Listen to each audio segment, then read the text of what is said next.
देवादिदेव मूल है आदिनाथ भगवान की, शासन नायक महावीर भगवान की, आचार्य भगवंत सुचंद्र देव की, आचार्य भगवंत विराट सागर जी विशुद्ध सागर जी महाराज की, आचार्य गुरुवर विवाह सागर जी महाराज की।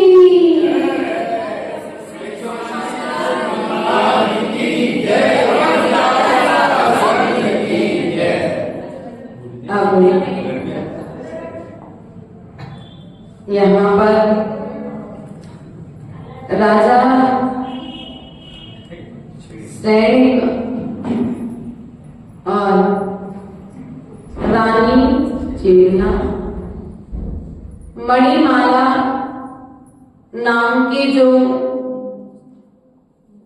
काय मुक्ति न होने का कारण मुनिराज बतला रहे हैं और उसी मंत्र में मुनिराज ने तुनकारी नाम की एक स्त्री जिसके पति का नाम सोम शर्मा था, उसे क्रोध न आने का कारण उस जिंदत सेठ ने पूछा था। उस जिंदत सेठ का तुनकारी यहाँ पर किस प्रकार से उत्तर देती है, तो यहाँ पर बतलाते हैं।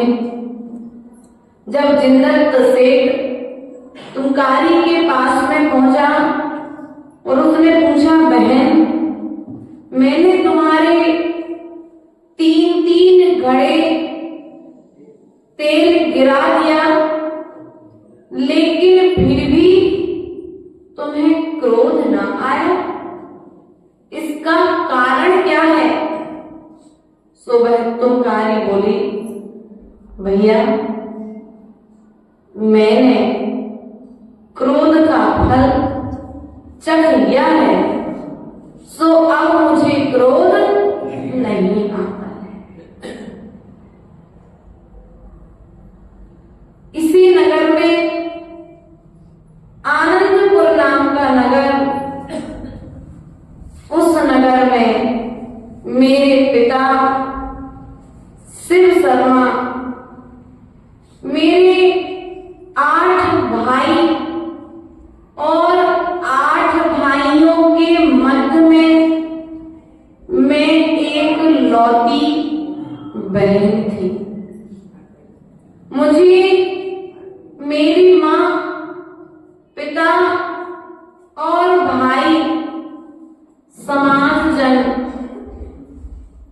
पड़ोसी सभी बहुत प्रेम करते थे, आदर से रखते थे, मेरा सम्मान करते थे। मैं जो मांगती थी मुझे हर वह चीज लाकर के देते थे, लेकिन यदि कोई मुझसे तू करके बात करता था तो मैं उसका अनर्थ करने से पीछे न रहती थी। एक दिन मेरे पिता ने राजा से कहा, मेरी पुत्री को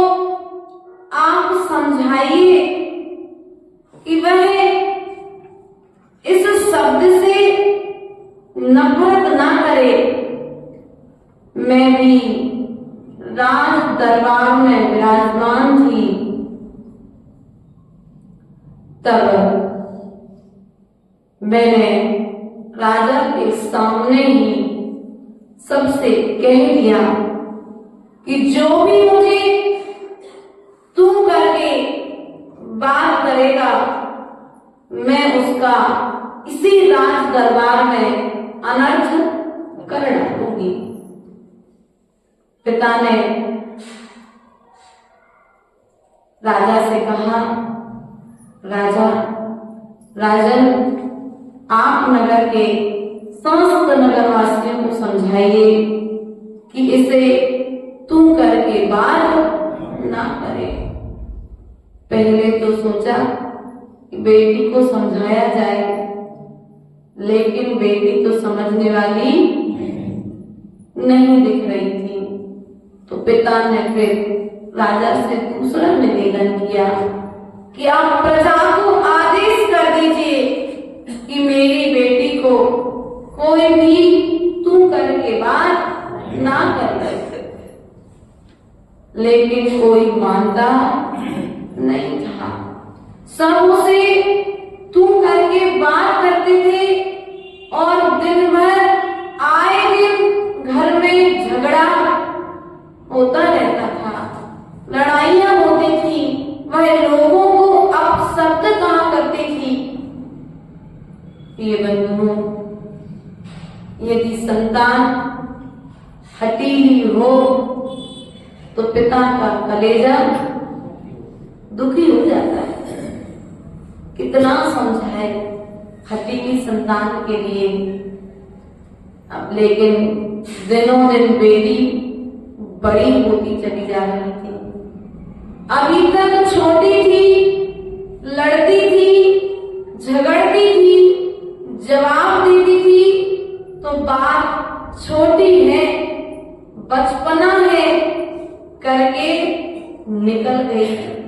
लेकिन अब बेटी युवा अवस्था को प्राप्त कर चुकी है।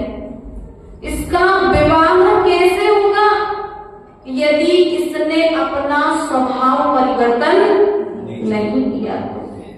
इसलिए अपने बच्चों के लिए इतना हठीला मत बना देना कि बड़े में वे तुम्हारे अनुशासन की डोर से बाहर हो जाए। उन्हें बचपन में ही अनुशासन की डोर से बांध करके रखना। उन्हें प्रेम तो देना, लेकिन प्रेम के साथ साथ उनके भीतर में इतना भय बना रहे कि मुझे कोई गलत कार्य नहीं करना है। उस शिव शर्मा सेठ को बहुत चिंता होती थी और ऐसे ही एक दिन वह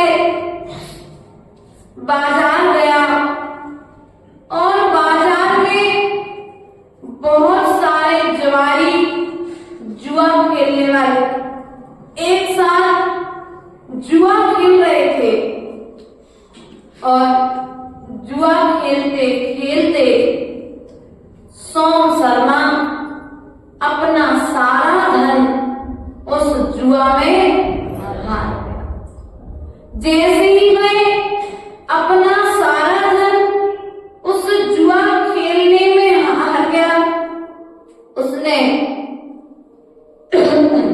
उन जुआरियों से अपना हारा हुआ धन वापस मांगा। लेकिन एक बार हारने के बाद कोई वापस देगा क्या? नहीं देगा। पर बहुत जिद करता उनसे झगड़ा करने लगा। तो उन सब जुआरियों ने क्रोध की आवेश में आकर सोम शर्मा के लिए नगर में एक वृक्ष में बांध करके उसे बहुत मारने लगे। मेरे पिता ने जब यह दृश्य देखा तो उन्होंने कहा, क्या बात है, आप इसे क्यों मारते हो? तो उन ज्वारियों ने सारा समाचार बताया। पिता उस सोम शर्मा सेठ के पास में गया और मेरे पिता ने उस ज्वारी से कहा कि यदि तुम मेरी पुत्री से विवाह करते हो तो मैं तुम्हारा सारा धन लौटा दूंगा। क्या यदि बच्चे अनुशासित नहीं है तो पिता फिर सोचता है भैया तुम्हारे भाग्य में जो हो सो तुम जानो, हम तो अपना कर्तव्य करके छूट गए। कलंक लगाए उसके पहले छुटकारा पाना योग्य समझ में आता है माता पिता के लिए। उस शिव शर्मा ने भी यही विचार कर उस सोम शर्मा के लिए उन ज्वारियों से छुटकारा दिलाया और छुटकारा दिलाने के पश्चात में उस सोम शर्मा को मेरे विषय में सारी जानकारी प्रदान की। उस शिव शर्मा ने सोम शर्मा से कहा, देखो मेरी पुत्री बहुत सुंदर है, 8 भाइयों में एक लौती बहन है, लेकिन बचपन से लेकर आज तक उसकी हर मांग को पूरा किया गया है, इसलिए वह स्वभाव से थोड़ी हठीली हो गई है। क्या करे, पिता को तो अपना कर्तव्य करना पड़ेगा। और कला कौशल में तो मेरी पुत्री बहुत माहिर है, नाना तरह से उसके गुणों की प्रशंसा करने लगे और गुणों के बीच में ही पिता ने कहा, यह सब गुण मेरी पुत्री के अंदर है, लेकिन तुम उससे विवाह कर रहे हो, इसलिए मैं तुम्हें एक बात और बता देता हूं। मेरी पुत्री को तुम शब्द से नफरत है, इसलिए तुम विवाह के पश्चात उससे कभी भी तू कहकर के बात मत करना। उसने कहा, ठीक है, अभी तक तो 7 वचन देते थे, 1 वचन और सही, लेकिन ज्वारी के लिए भी पत्नी मिल गई, ज्वारी का विवाह भी हो गया। उसने विवाह संपन्न हो गया, वह सोम शर्मा सुधर गया। विवाह के पश्चात दोनों पति पत्नी बहुत अच्छे से अपना जीवन व्यतीत कर रहे थे, मानो उनके जीवन में कोई दुख ही ना था। दोनों एक दूसरे का परस्पर में बहुत ध्यान रखते थे, एक दूसरे से पूछ करके प्रत्येक कार्य करते थे, मानो जैसे शरीर 2 और आत्मा 1 हो।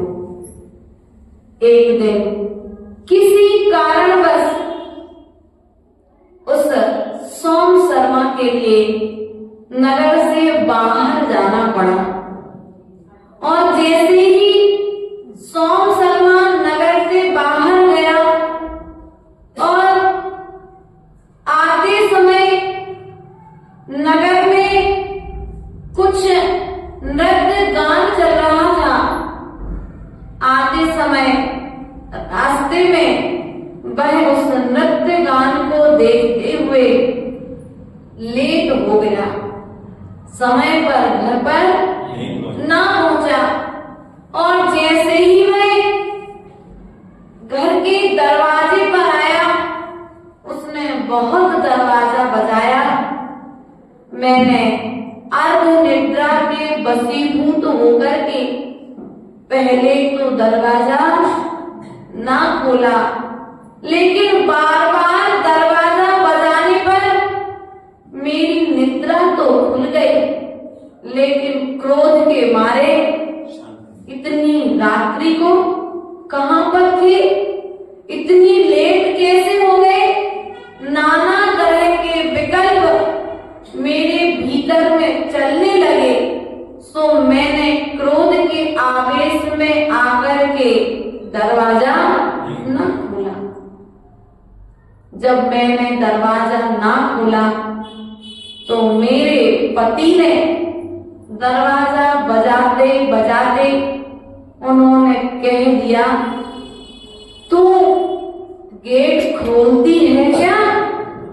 मुझे बहुत समय हो गया दरवाजा बजाते बजाते।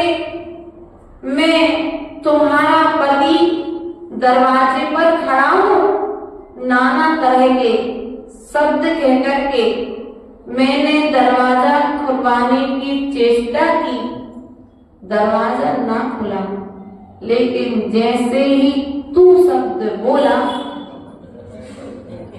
मुझे पहले से ही क्रोध आ रहा था। मेरा क्रोध बढ़ गया, और मैंने जैसे ही दरवाजा खोला और सीधा मैंने पति को तो ना देखा और मैं सीधा वन की ओर दौड़ गई, जंगल की ओर दौड़ गई। क्रोध के आवेश में घर छोड़कर के बाबा बाहर निकल गए। मैं जैसे ही घर छोड़ करके निकली, कीमती वस्त्र आभूषण पहने हुए थी। उस अर्धरात्रि मेरे पीछे कुछ चोर लग गए, और जैसे ही मेरे पीछे में चोर लगे, उन्होंने मुझे पकड़ लिया और पकड़ करके अपने सरदार के पास में लेकर के गए। और जब वे मुझे अपने सरदार के पास में लेकर के गए तो उसके सरदार ने मुझसे बहुत सारे गलत क्रियाएं करने का प्रयास किया। मेरा शील व्रत भंग करने का पुरुषार्थ किया, लेकिन मैं उस सरदार के आगे ना झुकी। तब उसने हार मान करके मुझे किसी बाजार में जाकर के बेच दिया। जब मैं अन्य पुरुषों के हाथ लगी तो उन अन्य पुरुषों ने भी मेरे साथ नाना तरह की चेष्टाएं करने का प्रयास किया। तभी उस जंगल में किसी वन देवी ने आकर के उन पुरुषों पर प्रहार किया और प्रहार करके मेरे शील व्रत की रक्षा की। वह वन देवी मुझे अपने घर पर लेकर के गई, और जब वह वन देवी मुझे अपने घर पर लेकर के गई तो मेरे पास कोई वस्त्र ना था। इसलिए उस वन देवी ने मुझे एक ऐसा कंबल दिया जो अनेक जुओं और चींटी आदि से व्याप्त था। जगह जगह से उसमें रक्त, पीप, कीचड़ आदि लगी थी, और मुझे वहीं रहने की आज्ञा दे दी। मैंने भी कंबल ले लिया और पुण्योदय से उस क्षेत्र में उत्पन्न कोदों आदि धान्यों को देखकर रहने लगी। वह वन देवी अपने हाथों से मेरे बालों को नोचती और मेरे तन से खून निकाल करके मेरे बालों का ब्रश बना करके उन कपड़ों को रंगा करती थी। एक दिन जब मैं वहां पर उस वन में थी, तभी मेरा भाई दूसरे नगर से लौट करके जा रहा था। तब उसने मुझे देखा और देख करके वह मुझे पहचान गया और पहचानने के पश्चात में उस धनदेव ने वह मुझे घर पर लेकर के आया और घर पर लेकर के आने के पश्चात उसने मुझे सोन शर्मा के हाथों में स्वस्थ करके सौंप दिया। इतना सब कुछ दुख सहने के बाद बताओ कौन क्रोध का त्याग न करेगा। इसलिए प्रिय बंधुओं, जीवन में कितनी भी विपरीत परिस्थितियां बने, लेकिन हमें क्रोध नहीं करना चाहिए। हम परायों पर क्रोध नहीं करते, हम क्रोध करते हैं अपनों पर। जो हमारी सेवा में सुबह से लेकर के शाम तक लगे हैं, यदि थोड़ा सा प्रमाद हो गया कोई बात नहीं, कल सुधार कर लेना। हम परायों के सामने तो मुस्कुराते हैं, या पर यूं कहें कैमरा सामने आ जाए तो सबके चेहरे पर मुस्कुराहट आ जाती है, और अपना कोई परिजन सामने में आ जाए तो मुंह गुस्से से फूल जाया करता है। इसलिए ध्यान रखना, चाहे अकेले में करो चाहे सबके बीच में करो, अपनों पर करो या परायों पर करो, क्रोध तुम्हारे जीवन को नष्ट करने वाला है, तुम्हारे व्यवहार को खराब करने वाला है, तुम्हारे प्रेम को कम करने वाला है।